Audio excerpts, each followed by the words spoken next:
Hello, everybody, and a very good morning. My name's Don Arleth, and you're watching World News.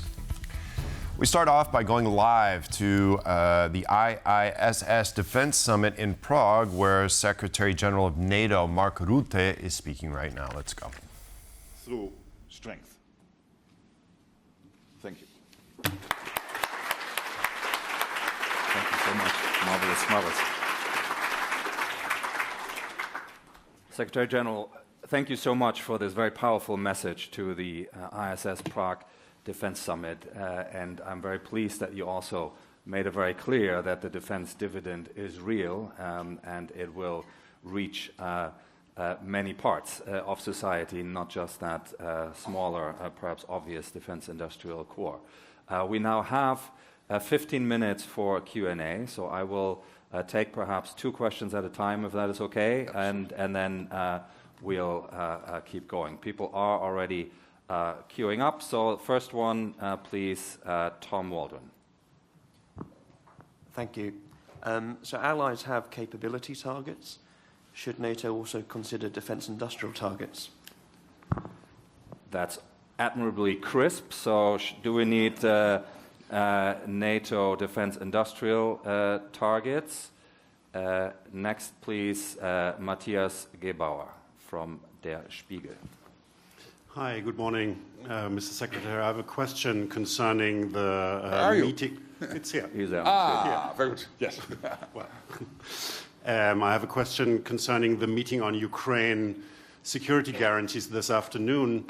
I'm wondering why you pointed out several times that it's really important now to also announce specific details about this possible security force.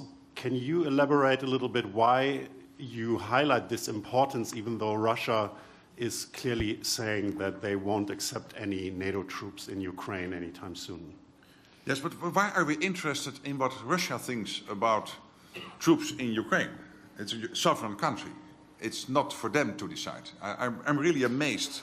I'm not criticizing you, but I hear this question, of course, more often. So thank you for asking the question. But I'm really amazed. Russia has nothing to do with this. It's the same like Finland then should have had a sort of a nod, a yes from Russia to join NATO. No, of course not. And Sweden, no. In the past, the fact that we founded NATO, we are sovereign nations.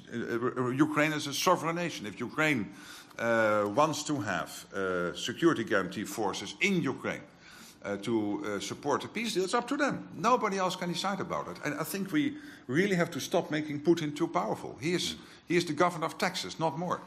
So let's not take it too serious. And then on your first question about capability targets, I agree. So we have the capability targets, and basically flowing from there, of course, we know exactly what we need in terms of the defense industrial output. I'm really at stress to again make that point. Sometimes people think we do the 3.5% core defense spending for an audience of 1. No. It is a coincidence that by spending 3.5%, we equalize what Europeans and Canadians are spending and the US is spending, which is crucial because we had to end that debate, which started with Eisenhower, basically saying that the US was paying more than the Europeans, and the US was totally right and rightly irritated and expecting the Europeans and Canada to step up. That's now happening, but the 3.5% is not.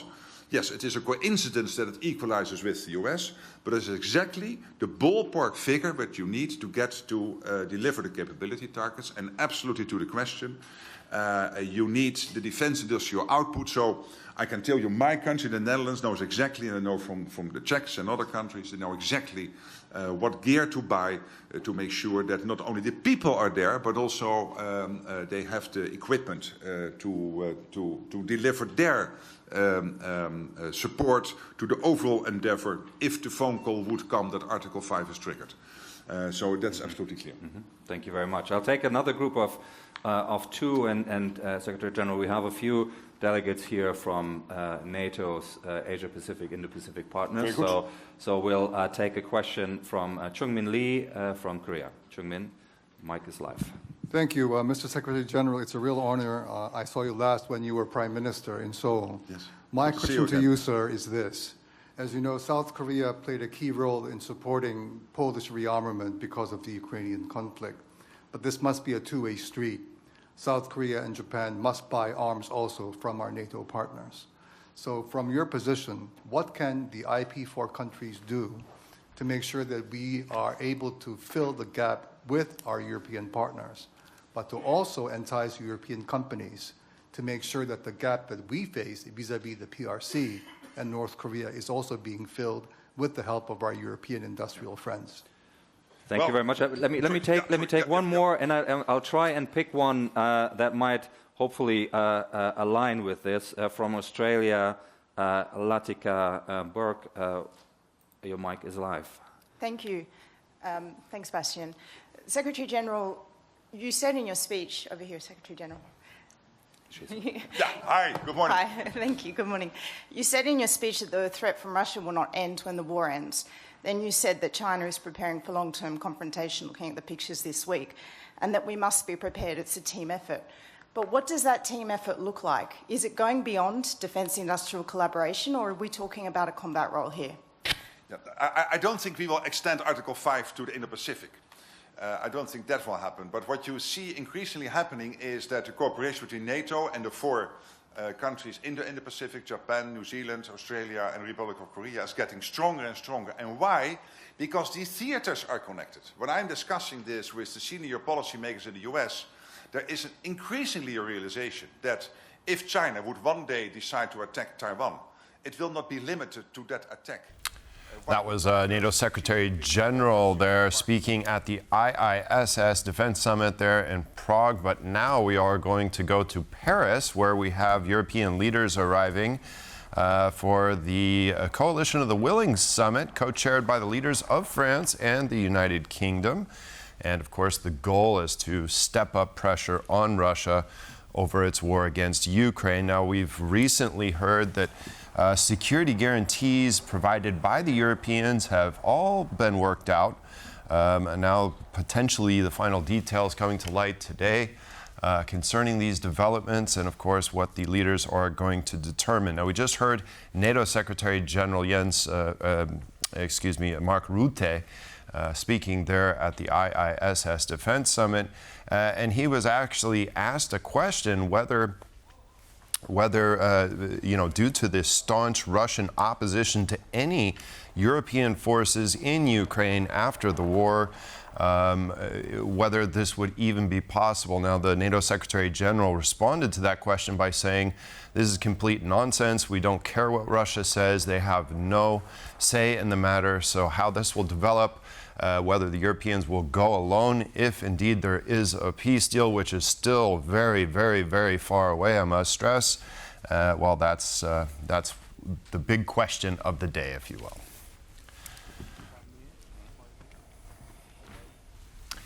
Donald Trump hinted that he's ready to act if Moscow does not make progress towards achieving peace in Ukraine. While hosting Polish President Karol Nawrocki in the White House, Trump added that he's not happy with all these soldiers getting killed on the battlefields in what he called a stupid war. I have no message to President Putin. He knows where I stand, and he'll make a decision one way or the other. Whatever his decision is, we'll either be happy about it or unhappy. And if we're unhappy about it, you'll see things happen. Not happy with all the people. You got 7,819 people killed last week. Russian soldiers and Ukraine soldiers, right? Not American soldiers, not soldiers from Poland, but they're human beings, they're souls. They have parents, they wave goodbye to their parents, and their parents never see them again. That's the end of over a stupid war.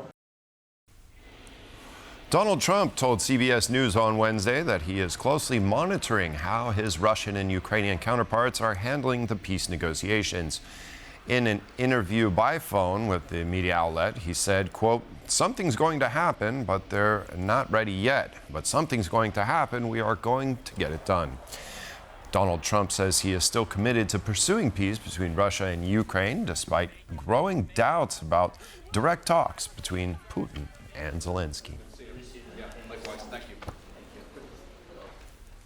If negotiations on a ceasefire in Ukraine stall, Donald Trump may introduce economic pressure on Russia.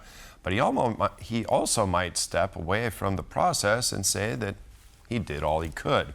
According to our guest, Justyna Gotkowska, from the Center of Eastern Studies, even if Donald Trump decides to stay out of negotiations, the U.S. would likely still share intelligence and support the Ukrainian military. We know that President Trump is very cautious about applying additional economic and military pressure on Russia, but he reached a dead end in the negotiations. So that would be a logical step from the European and Ukrainian perspective. But whether he will do that, I cannot tell. He might do that, but equally he might simply back down from the negotiations and say that he did the utmost.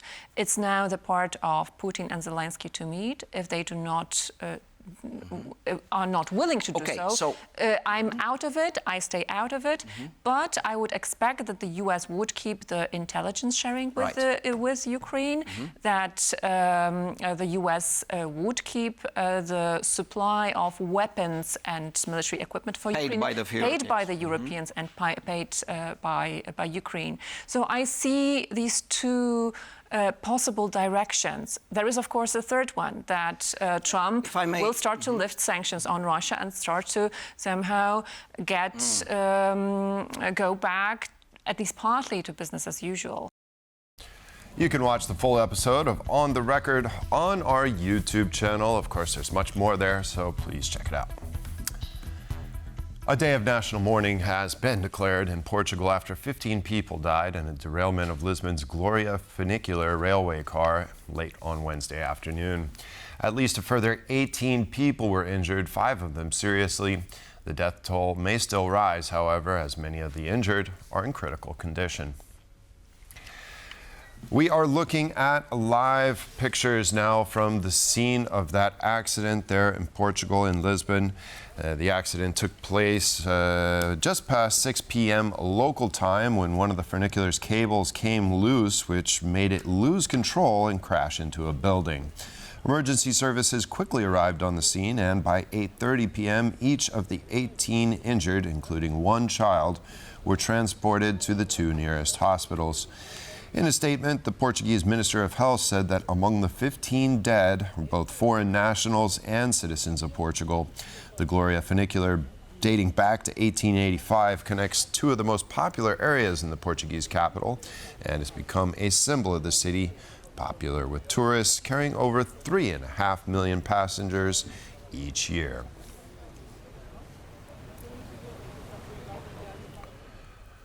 European leaders sent their condolences to Portugal after the derailment of the Gloria funicular railway car in Lisbon. Among those who expressed their solidarity were the President of the European Council, Antonio Costa, the President of France, Emmanuel Macron, and the President of Ukraine, Volodymyr Zelensky. Having just landed in Paris, I received with deep sorrow the news of the severity of the tragic accident involving the Gloria funicular, which has meant so much in my life. My thoughts are with the victims, with their loved ones, and with the injured, to whom I wish a swift recovery. I extend my heartfelt condolences to Portugal and to the city of Lisbon. The French share in the mourning of the Portuguese after the tragic funicular accident in Lisbon. Our condolences to the bereaved families and our solidarity with Portugal.